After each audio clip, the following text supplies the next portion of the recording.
Azkeneko saioari emango diogu hasiera. Azken urte hauetan eskola hiztunbila jardunaldia ixteko ohitura izan dugu kultura ekitaldi bat egitekoa eta aurten aldatu egin dugu. Pentsatu dugu hasiera batean kultura ekitaldiaren ideiarekin zegoen, baina inteligentzia kolektiboak duen pixat ekarpen horrekin etorri zitzaigun aizia eta esan ez dizu eta zergatik hori egin beharrean ez eta proposatu ziguten egitea Ulibarri programatik edo Ulibarri Tarron gandik sortutako proposamen edo ekarpen bat plazaratzeko. Eta hortara gatoz orain.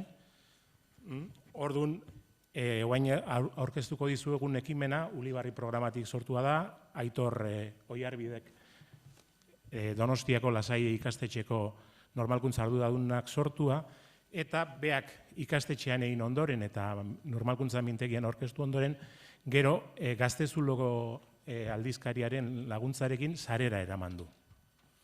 Orduan, ekimen hortan, biltzen dira, nik uste egun hauetan sortu diren zenbait idei. Batetik, Jon Sarasuak kulturaren sustapenaren beharraz hitz egin zigun, eta horrekin lotzen da, eta ondo lotzen da aurkeztuko diguten ekarpena, eta gainera, nolabait, euskalgintzako edo gainerako gizarte eragileekin elkarlanean jarduteko posibilitatea eta horren adibide politia ere bada. Eta geho, atzo azken orduan, bai Maite Goñik eta Arantxa San Sebastianek aipatu ziguten importantia zala 2.0 mundu hortan sortzia eta sortzen genuen hortan nolabait argitaratzea eta konpartitzea. Eta bete-betian sartzen da 2.0 kultura hortan, parte hartzea eskatzen duen ekimena da eta parte hartzeko aukera eskaintzen duena.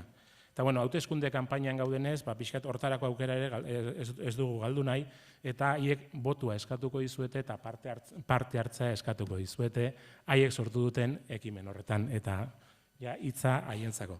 Haiek hasi baino lehenago, ohar pare bat, ez ahaztu, beti eskatzen dizuegula ebaluazio horria betetzea, eta mesedez aurten ere bete guretzat importantia da, zuen iritzia jaso eta hobetzen saiatzeko, orduan aukera izango dezue ateatzean ate hauen ondoan dituzue kajatxo batzuk eta zuen iritzia emateko, geho ate nagusiaren ondoan, irtera ate nagusiaren ondoan Gaztezulokoek ekarri dizkigute zenbait ale, eta orduan hor ere baituzue alebana nahi baldin badezue hartzeko.